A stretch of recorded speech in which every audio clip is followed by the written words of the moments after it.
President Bush, bless his heart,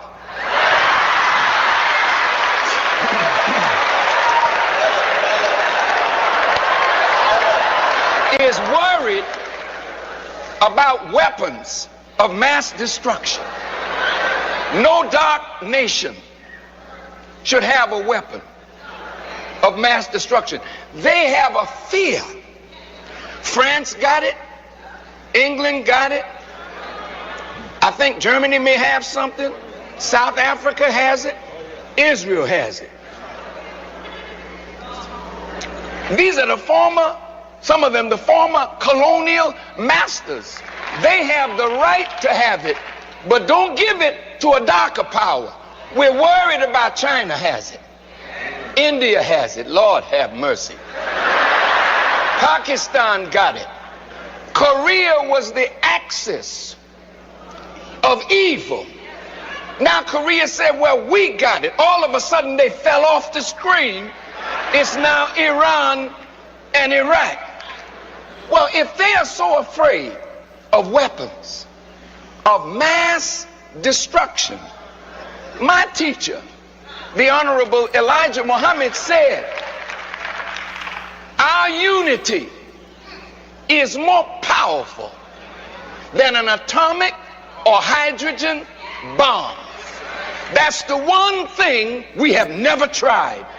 We've kneeled in, crawled in, prayed in, lied in, slept in, but still we are out. If you want to get what you want, we gotta start with a contract with us. A contract, a covenant with us. We in leadership make a covenant with your people that you will never sell them out. We as leaders, listen.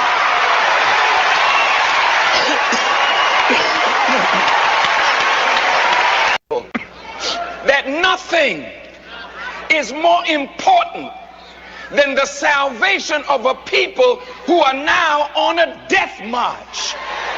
While we're singing and dancing and popping our finger and shaking our backside to the world, we are on a death march into ovens, but not the same oven called Auschwitz. But it is a destruction coming to our people through bad health care, no health insurance, HIV, AIDS, drive-by shootings, gang conflict, crack cocaine. We are now become the enemy of ourselves. So we have to make a covenant. And in closing, in my conclusion,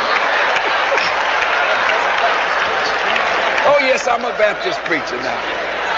In my conclusion, in the 37th chapter of Ezekiel, there was some dry bones that were in a valley. And the bones were talking to one another. They were having a conversation about a contract.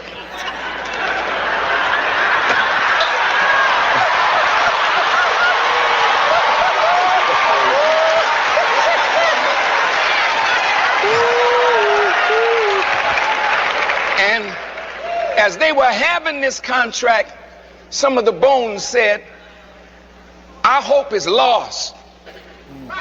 Our bones are dried. We are cut off from our pot. There's some that are watching by television and some in this audience that think that we will never come together, that we will never make the right covenant or contract. I say to you, go back and read your scripture. Because when the Son of Man was set down in that valley that was full of bones, he spoke to those bones and the bones shook and the bones rattled. But they never stood up. So he went back to his sender and he said, Lord, I have spoken to the bones. And nobody has spoken to the bones like black leaders and black preachers.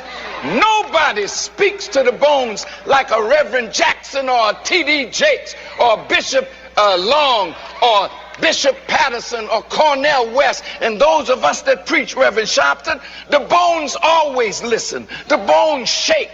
The bones rattle, but they never get up, and they never do what they're supposed to do. So one generation dies and another generation is born, and we continue to run the same game. So the Son of Man went back to his sin and said, I've been talking. The bones been shaken, but there's still no life in them. He said, well, don't talk to the bones no more. Prophesy to the winds. And let the winds blow on these bones. See, Bush is a wind. Your rejection at the table is a wind. My brother's going to dinner in the White House and can't come away with what is in the best interest of all our people. Jesse running twice, but still couldn't come away with what our people need. All of this is a farce. If we don't make up our minds today to make this contract, this covenant today, not with us and the Democratic Party, to hell with the Democrats and to hell. Having listened carefully to all of my wonderful brothers and sisters, I recognize that the thing that is missing is not the genius that is present or the genius that is absent, but the thing that is missing is the unity of us as a people. My beloved brother, Mr. Frazier, articulated some magnificent economic truths that can be realized fully by the unity of us as a people. My sister talked about education and health issues. We cannot any longer depend on a benevolent white person in office to look out for our needs. That responsibility is ours. Now, whether my brother, Bishop Eddie Long, can visit the White House and speak on behalf of us, or whether the Reverend Jackson can visit the White House and speak on behalf of us, or any of us, They haven't invited me, Mr. They haven't invited me to the White House. Well, you're on your way though, brother, for sure. Selma, Alabama, where so many good people lost their lives. So many good people were maimed and wounded. So many scarred for life, that we might have a right to vote. But we have not used that vote as wisely as we should have. And in some respects, we have betrayed those who died for us. Because we went to sleep thinking that the strife was o'er, the battle done, the victory of life was won, only to turn around and find that 30 years later, the same man who was mayor then is mayor now.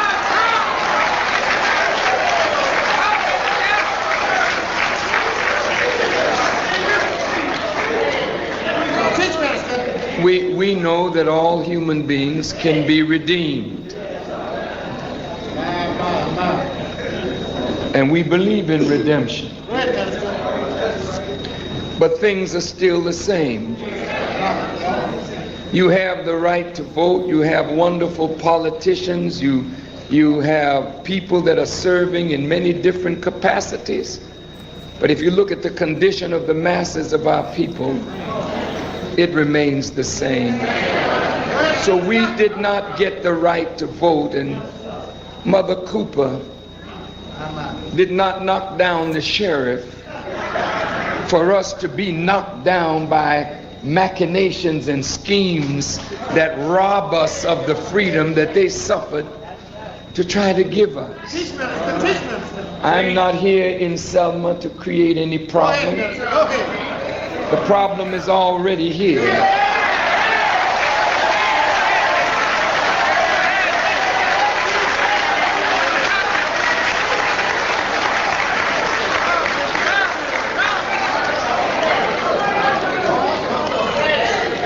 Some of these that have opposed my presence, what are their works? We've read their words in the paper, but what are their works? On my way to this beloved and sacred place, I saw a sign, "This way to racial harmony," as though racial harmony was on the bridge. Racial harmony is not on the Edmund Pettus Bridge.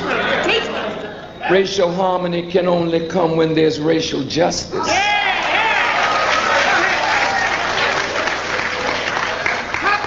Farrakhan did not come to disrupt what doesn't exist. You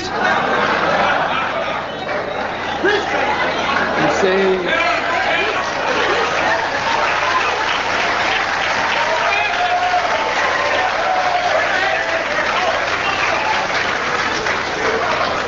our people are not foolish. We don't need magic. We need truth. We don't need magic. We don't need deception. We need truth. Those of you in power, you know that you're deceiving black people. You know you are making them to believe that something exists that you know does not exist. So the real liars, the real deceivers, the real game players, see, that's who are afraid of my coming, because the truth in my mouth exposes their lies, their deceit, their chicanery.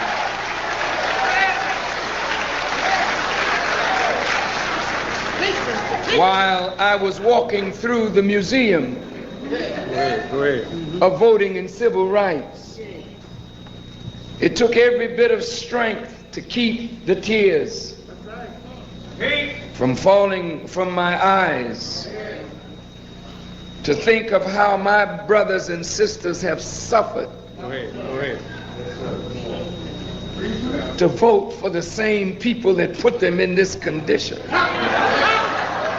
How my people have suffered to be turned into apologists for their former slave masters and their children.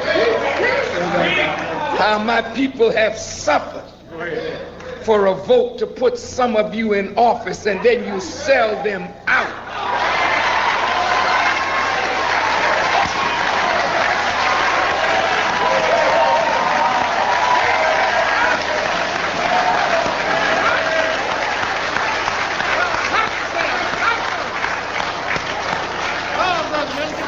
While I was in the museum reminiscing over Dr. Martin Luther King and the Reverend James Luther Bevel and all of those who came to Selma, Kwame Ture and others who came not to be seen on television, but to rectify a gross wrong, a gross injustice. And the media would act as though all injustice has been corrected. All suffering has ended. All racism has ended. And then have the nerve to call me a notorious bigot, while the bigotry, the racism, and the hatred still exists in Selma, Alabama, 30 years after Dr. Martin Luther King.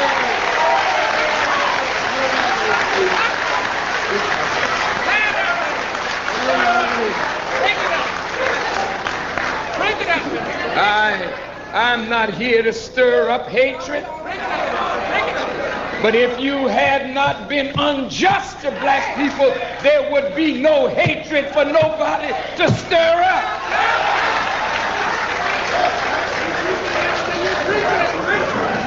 Love and justice does not produce hatred, but it is evil and injustice that has produced hatred if hatred exists.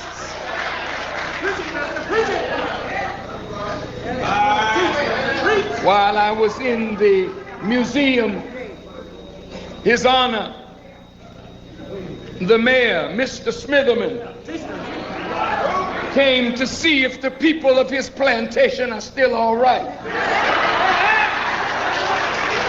He came by and they tell me, I didn't hear him say it, but I heard that he said they're going to investigate Mr. Sanders and a grant that he received to see if he used any of that grant money to bring this hater and this bigot to Selma.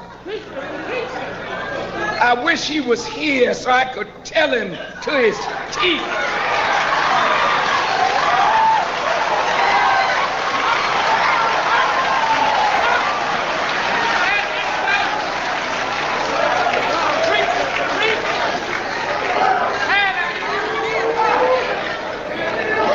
Rose Sanders and Senator Sanders did not offer me one dime, nor did I ask for one dime to come to Selma. I paid my way every mile of the journey.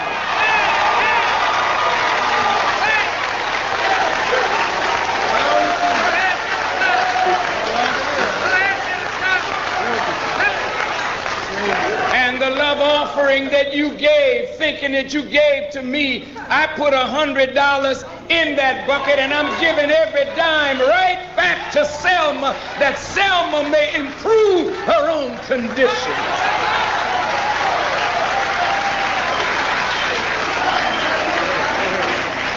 So, Mayor, you can go back to doing something better with your time.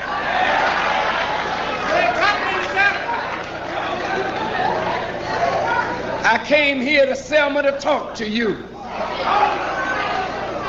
Because your biggest enemy is not the white man.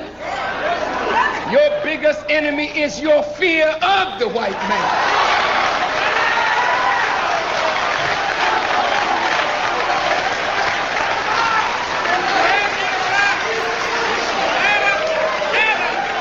Your biggest enemy is not the white man. Your biggest enemy is your ignorance of the white man.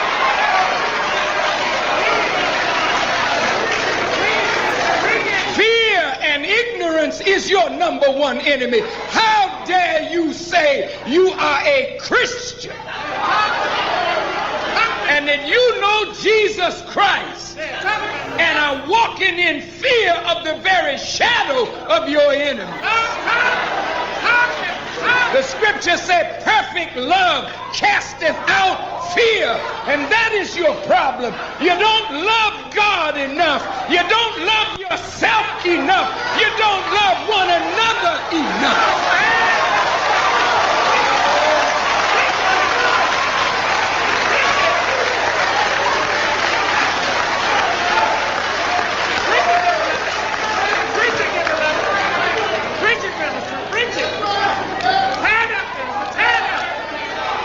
I will tell you all, you can talk that foolishness to the ignorant. But see, you cannot bring that to me because I know you. I took office 2.5 years ago as a dumb, ignorant family physician coming from Murfreesboro, Tennessee. I had no idea what I was going to be doing in Washington. As a matter of fact, I actually felt kind of funny and silly, thinking me, a medical doctor, can be a diplomat. But be it as it may, singularly, the one thing, I came here, by the way, with no plans of staying. I was coming here top 6 months. After 6 months, look at my husband, honey, I tried, it didn't work out. Look at the chairman of the African Union who had appointed me. Thank you, Madam Zuma, it was great, but I could not do it.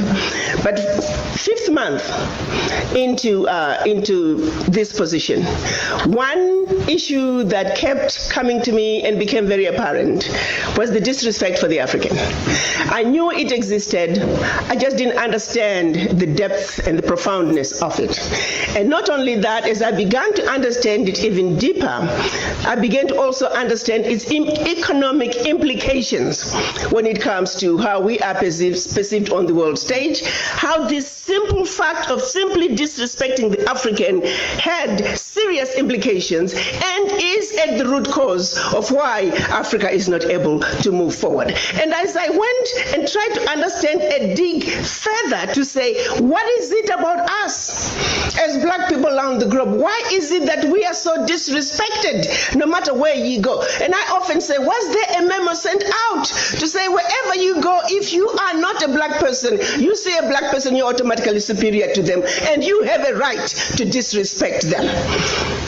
This memo did not miss anybody. It went to non-black people, but here's the real shocker. It also went to us black people to say, accept that you are inferior. You automatically take an inferior position. And I'm going to have to tell you something that has become a realization that and this is where I am stuck as I try to understand, how did this message just go through and percolated so through? Now we are on automatic pilot. It's almost as if we've undergone a genetic mutation. We don't even have to be told. We pass it on to our children. Have you ever wondered, of all the colors on earth, why were two colors chosen? Black color and white color. Follow me on this one. You take a white color, you associate it with Jesus Christ. You associate it with the angels. You associate it with purity and everything wonderful and everything desirable. And then you take a race that's not even white and you say you are white. Yes. And then you take another color. You associate it with the devil. You associate it with everything undesirable. I've never seen a bank robber wearing a white mask. All the villains on movies are black. Everything undesirable is black. And then you take another race that are not even black and say, you guys, you are black. Yeah. Now go at it. Speak, my sister.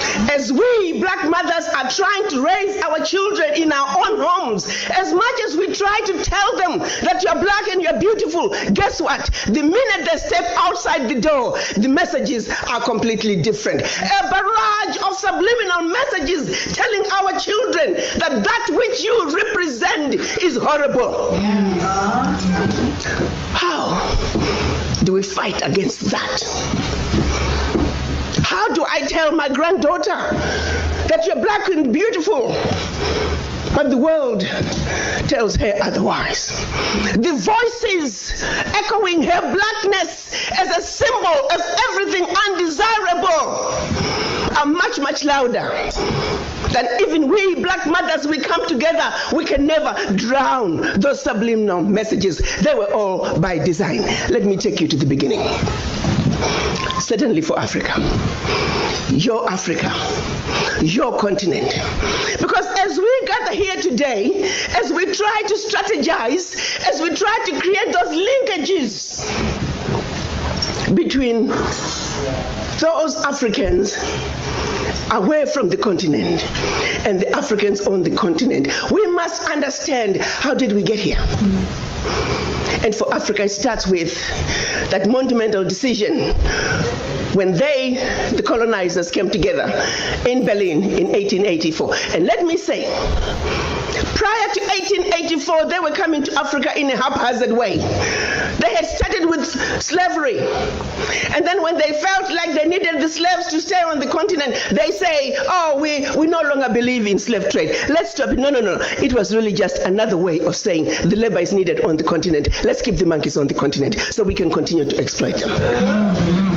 So 1884, they met in Berlin to organize themselves so they can effectively loot from the monkeys. They did not meet in Berlin to see to it that Africa would prosper. No. Let me repeat.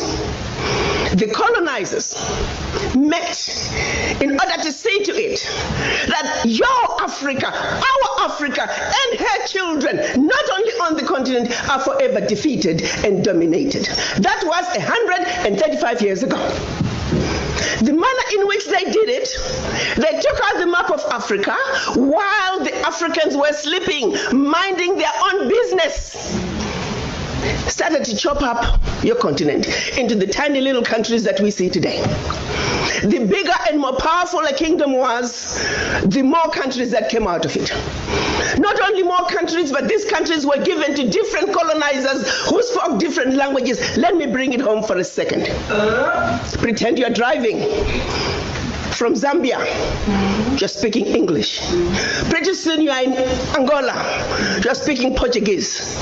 Then DRC, French. Equatorial Guinea, Spanish. Southern Cameroon, French. Southern Cameroon, English. Northern Cameroon, French. You are now in Nigeria, English. Hello.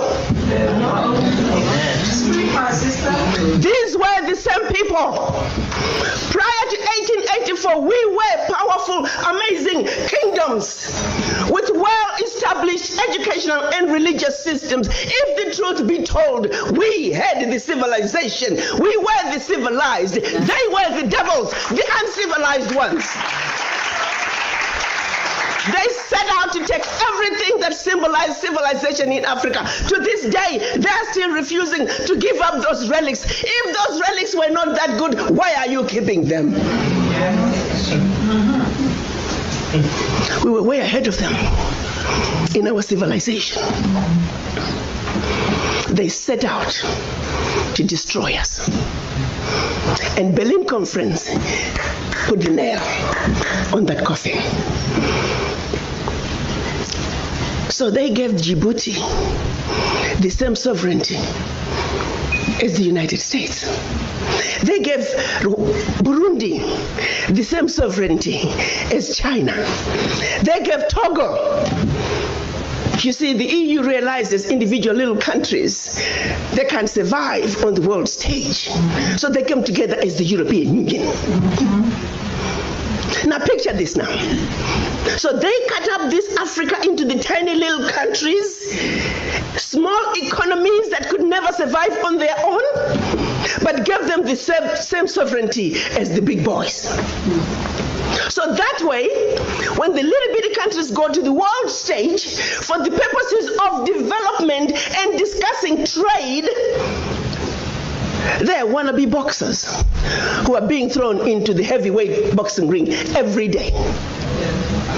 How do you put China in the same boxing ring with Eswatini? Eswatini has 1.2 million people. China has 1.4 billion people. And you put them on the same stage and say, go at it, negotiate. Are you with me? Yes. This is insanity of the highest order. How have we allowed this carnage to go on? When Eswatini is thrown in the same boxing ring with China and Eswatini collapses before Eswatini even gets on the stage, the world says, well, Eswatini, what's wrong with you? Why can't you take care of your people? Well, China came in and said, Eswatini, give me all your gold or else. And if Eswatini does not agree, they just go on next door to Lesotho and give Lesotho an extra $1. And if Lesotho doesn't take it, they just jump on to Togo, Central African Republic. It was all by design. 1884. They did something else in addition to chopping us up. They also set out to make the African believe that everything African was bad and undesirable, and everything Western, particularly French and British, was more desirable. We call that the legacy of colonization. Prior to that, they started long working on the slaves. Make them think everything about them, forget anything about Africa. Where you come from is a horrible place, diseased and dying people, constantly at war with themselves, uncivilized. Cut out any communications with them.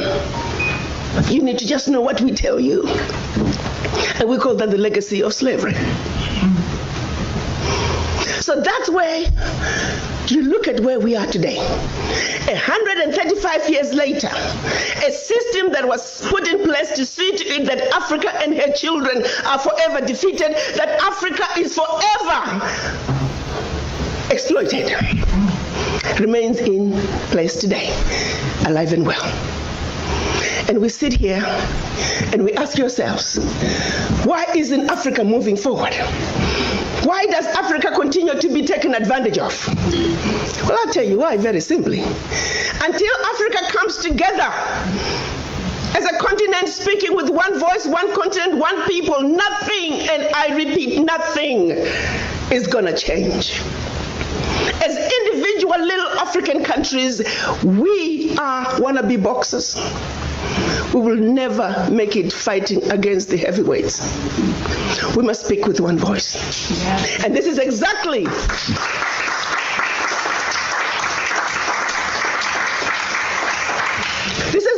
what our Pan-African leaders wanted to see happen in 1963 when they came together in Addis Ababa, Ethiopia. They clearly stated that Africa for the Africans at home and abroad, and that African Union was now. That Africa must speak with one voice. It is the only way for Africa to take its rightful place on the world stage. Sadly, when they went to Addis Ababa in 1963, they were divided. We had two factions, the Casablanca group and the Monrovia group. The Casablanca group were saying Africa for the Africans at home and abroad, and African Union now. This was Ghana, Guinea, Mali, Egypt, Morocco, Algeria, and Tunisia. Only 7. The other 25 of the 32 who attended were the Monrovia group. They were the nationalists. They said, let's go slow. Let's kind of wait on this Pan-African thing. 55 years later, 56 this year, we're still going slow.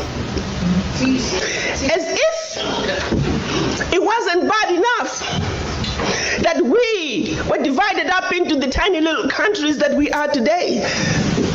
The gift that Berlin Conference gave us. One other thing that France did between 1958 and 1961 in the name of giving us our independence as African countries. France forced the Francophone, and I hate that terminology. There is no such thing as Francophone, Anglophone. They made it up. But for the purposes of communication, I will use that.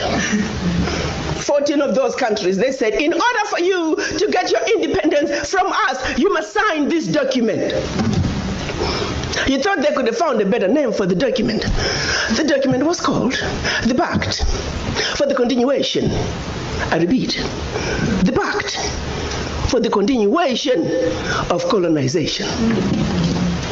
We are talking about giving you independence, but sign this pact for the continuation of colonization in a different format.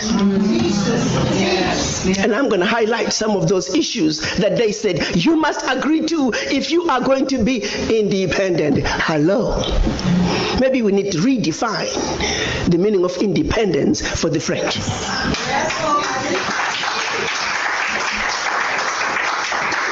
First, France said, you see, you monkeys, you don't know how to manage your money. We're going to demand that you deposit 85% of your bank reserves with the French Ministry of Finance, under the French Central Bank, under the control of the French Minister of Finance. France is then going to take your 85% bank deposits from each and every one of you. Deposit those funds in the French stock market under the French name.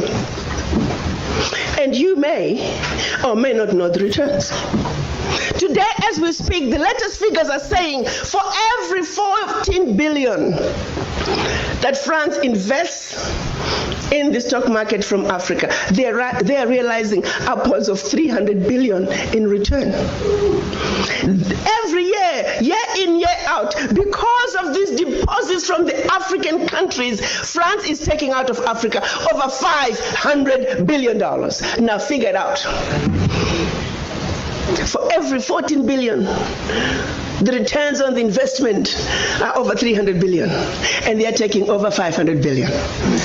So in actuality, France is taking out of Africa trillions of dollars year in and year out from us poor people, Africans. back to the pact. So should you want to access some of your money that you have deposited with France, you have to submit your country's financial returns. And if approved, you get it as a loan. You can only access up to 20% of your money year in, year out as a loan at commercial interest rates. Your own money. As if that was not enough. They said all your minerals discovered, yet to be discovered, all your oil discovered, yet to be discovered. France and French companies have the first right of refusal. If there's anything left over that the French companies do not want, your people might have. To this day. They said you will only use the currency that we created for you because you're special Africans. We call it the CFA. There was the Central African CFA and the Western African CFA, same animal. And that France is the only one that can print it for you. 1958. Fast forward. They're still printing it for us. And if you start misbehaving, they just stop printing your money. And your country's in trouble. They also said your language of instruction shall be French, whether you like it or not. That France will have military presence in your country, that your military can only be trained by France, that you can only buy military equipment from France, that you cannot have any military alliance with your neighbor, and that in the event of war, your allegiance is only to France. And furthermore, because they have military presence in your country, they can invade you without notice should they feel that the interests of France in your country are being violated. Teach, sister, teach. Speak on, sister. Fast forward, 2019, nothing has changed. The same people who have the audacity to tell us that we are poor countries, they are taking trillions out of Africa every year. And what is the African doing? Like an obedient, programmed black man, we just give in. We know the facts, but we just do nothing about it. Now, you have to say some of the fears are real, because if France that has sold you inferior equipment to theirs, France that has trained your military to be inferior to their military, they are now in your country. They can invade you. They have the permission to do so. They can destabilize you. And then one might say, why is it that African leaders haven't done anything about this deplorable situation? Well, let me tell you, my brother and sister, they have tried. Documented to this day, 22 coups where leaders were assassinated. France had something to do with it. The first 7, when they decided they were pulling out of the CFA and that they're going to print their own money, they were assassinated. Every time an African leader has tried to do what's best for their country, they were assassinated. Majority of them aided by France. It's a known fact. And then others, they were just mercenaries who felt that when there was a natural resource discovered in one country, they wanted to create a coup. So while the country is thrown into a civil war, they're siphoning the natural resource. We know of one particular story that had we not known about it, it would have been, oh, there we go again, the African. Welcome back, ladies and gentlemen, to the channel. This is esteemed commentary. Now, the mystery of God is that everyone has been given something unique in his or her own life. Now, here we have someone in the name of Farrakhan. This minister is someone who is blessed to reshape the world and assist global leaders in shaping and working with the country and many continents, in assisting in advice and reshaping the way things should go and correct things where they are going wrong. Now, Farrakhan is talking sense to President of United States and other Western countries concerning the obstacles facing Africa and Caribbean and its resources, but more so, lack of unity. So we examine the powerful minister, what he talks about self-determination, economic independence, and the importance of global unity among people of Africa descent.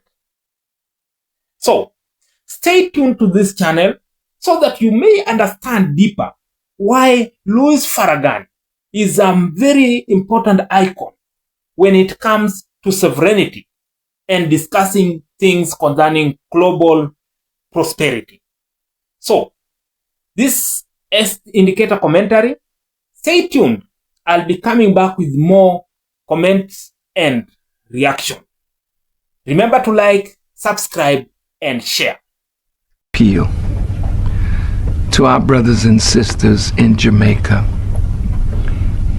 that life is more important than party, and Jamaica is more important than party politics. In America, partisan politics is literally destroying the country. So even though we disagree, that disagreement should never allow us to take the life of another human being simply because they are a member of a different party. Bitter pill that Jamaica has to swallow because of the debt of $216 billion and the slowdown in the economy. So let us hope and let us pray that we will be able to ease the pain through good politics, but at the same time, if we don't move quickly, the masses will rise in Jamaica just like they're doing all over the world. And what I would hate to see is that a well-armed army and police force will shoot down those in the street who want to see genuine change that skipping, they tried in 1976 to organize a military coup to overthrow Michael Manley.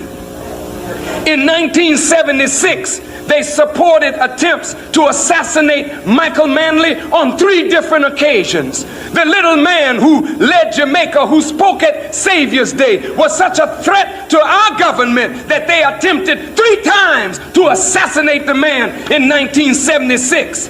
So later, they found a way to get rid of him through riots in the street over food when they cut off assistance to Jamaica. It's beautiful. You got one of the most beautiful anthems in the world. And you got a seat in the United Nations. Big up for you. But independence, you don't have that yet. Independence, you don't have that yet.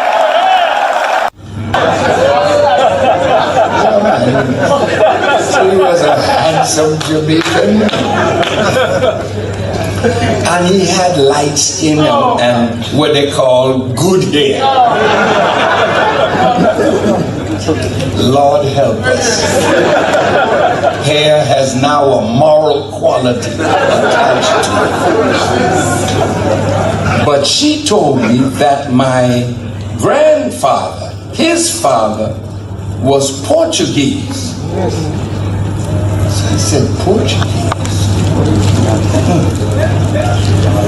Then as I matured, I saw that in the Inquisitions in Spain and Portugal, many members of the Jewish people who had mastered in Europe, the sugarcane industry in Spain. They had become great,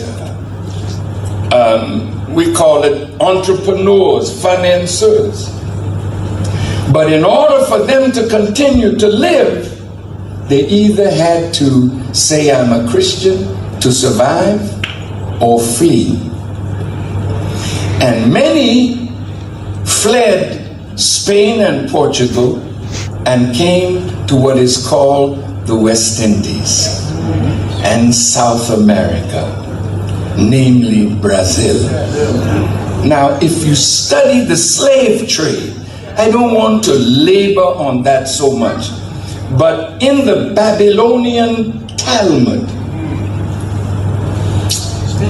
did you know it was a rabbi that said that black people are cursed, black, doomed to be hewers of wood and drawers of water, because we are the children of Ham, that son of Noah that disrespected him?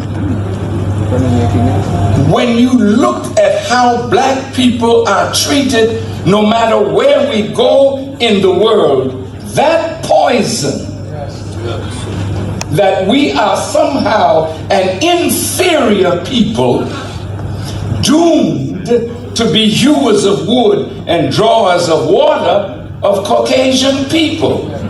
And they teach this to their children. So when you meet them, you meet somebody who approaches you with a superior attitude. And unfortunately, we have responded by bowing and acting in a servitude-like manner. But you know,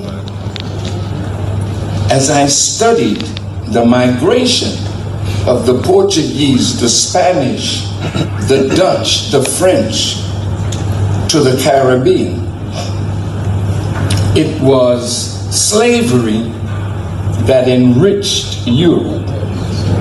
And no matter what branch of Europe colonized or enslaved us, the British took away our African names and gave us English names, right? And most of us carry those names today. True? None of us spoke or speak today the language of our country and culture.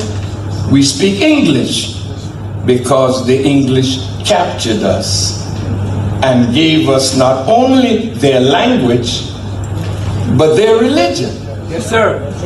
And they bred into us the hatred that they have for other members of the family of Europe that they were always fighting against. So the British and the French never got along too well. The British and the Spaniards never got along too well. And so here we are, we the British representatives. Is a Christian because the French made him that. You see? Yes, sir. So now the Spanish, oh, let's go to Puerto Rico or to Cuba. Yes, yes. When Spain conquered, they did the same thing to the African. Take away your name, take away your language, take away your culture, give you their language, give you their religion, and impose upon you their mind. Yes, sir. So here we are in the Caribbean. We are so divided, not just between British, English-speaking West Indians, French-speaking, Dutch-speaking, Spanish-speaking, French-speaking. No, no, no. We are worse than that. When I was a little boy, I heard a calypso song that was written by a Trinidadian, a calypsonian, long time ago. Small island, go back where you come from. Small island, go back where you come from. You come by the 1 and the 2 and the 3. Now I find you up inside me breadfruit tree. Small island, go back where you come from. Now look, he was talking about the Bajan. What am I saying, my dear family? We were not only divided by the languages and cultures of Europe, we began to be divided even by our islands. So Jamaica and Barbados and Trinidad and St. Lucia or Anguilla, all of the islands, they had some beef against somebody from another island. And in America, when West Indian people started coming, they couldn't hang out with their own islanders. They had to go to a church, and for the first time, people from all the islands learned each other, learned to live together, learned to work together, learned to plan together for the advancement of those from the West Indies. And it was in that environment that the languages of the Caribbean, the dialects of the Caribbean nurtured my life. So now when you look at the introduction of slavery in the West Indies, you find that the Europeans and also members of the Jewish people bought up all the land.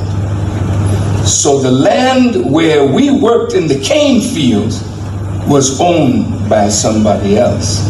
So we were always the plantation workers, but rich white people were the plantation owners. And so they made the wealth from us, but we just barely survived. So now, the Caribbean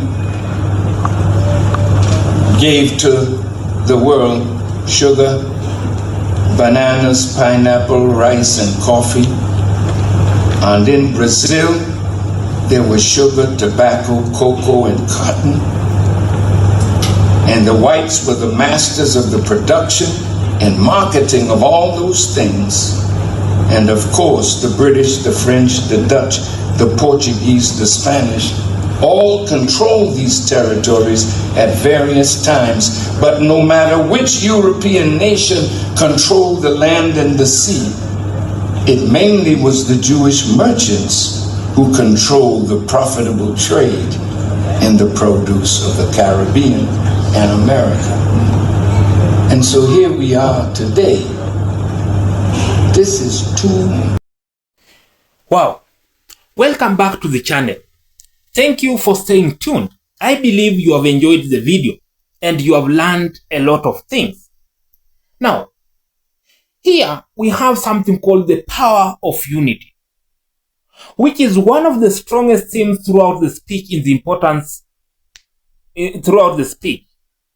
Mr. Farrakhan argues that people of African descent possesses enormous potential, but that potential can only be fully realized when they work together instead of allowing political divisions or national borders to separate them.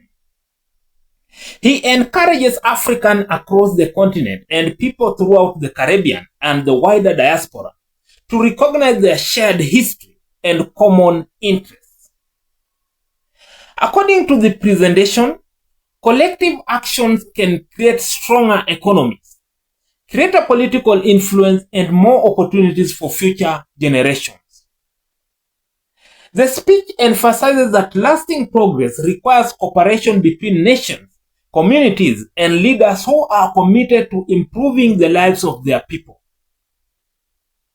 Understanding the legacy of colonialism, the presentation also revisits an important historical event, the 1884 Berlin Conference. During this conference, European powers divided much of Africa into colonial territories without considering existing kingdoms, ethnic groups, or cultural boundaries. According to the speaker, many of today's political tensions, border disputes, and economic challenges can be traced back to decisions made during that period. The speech argues that understanding this history is essential for addressing modern challenges and building stronger, more stable nations. Rather than remaining trapped by the past, the message encourages African nations to learn from history while creating new pathways for development based on cooperation and mutual respect. Economic independence and the CFA frank debate. Another major topic is economic independence. Minister Farrakhan discusses the CFA franc currency system used by several countries in West and Central Africa, argues that true sovereignty requires greater financial control over national economies. The presentation suggests that nations should strengthen local industries, expand manufacturing, support agriculture, and encourage investment that benefit local communities. While economists hold different views regarding the advantages and disadvantages of various currency systems, the central argument of the speech is that economic decisions should prioritize the long-term interests of African citizens. The broader message is that nations become stronger when they control their own resources, build competitive businesses, and reduce excessive dependence on outside powers. Lessons for Jamaica and the Caribbean. The discussion then shifts towards the Caribbean with particularly attention to Jamaica. Minister Farrakhan expresses concern that intense political division can distract citizens from working toward shared national goals. He reflects on the political turbulence era surrounding former Prime Minister Michael Manley during the 1970s, suggesting that external influences affected regional politics during that period. The speech encourages Caribbean citizens to place national development above party loyalty. Instead of allowing political differences to divide communities, the message calls for cooperation in areas such as education, business development, job creation, and youth empowerment. A call for leadership and self-reliance. As the presentation concludes, Minister Farrakhan delivers a strong call to leaders across Africa and the Caribbean. He urges government to protect national resources, encourage local ownership of land and businesses, invest in education, and create opportunities that allow future generations to thrive.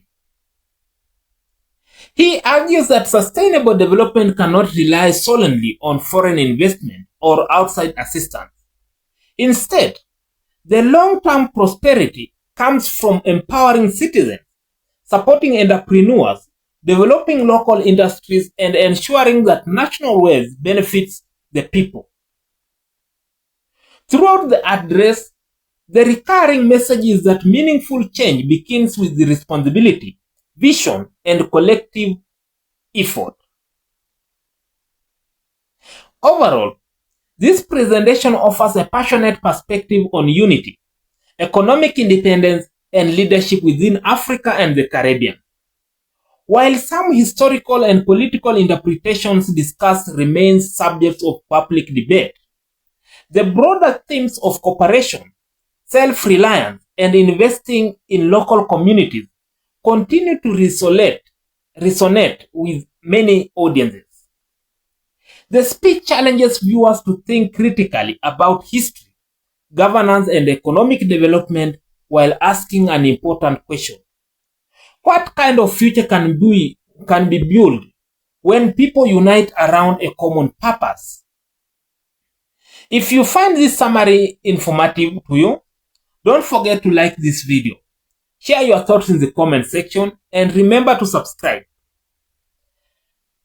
Now, for more discussion and covering history and whatever concerning Africa and Caribbean, just follow this channel. I'll be coming back with many videos concerning Africa and Caribbean nations. Thank you and have a nice time.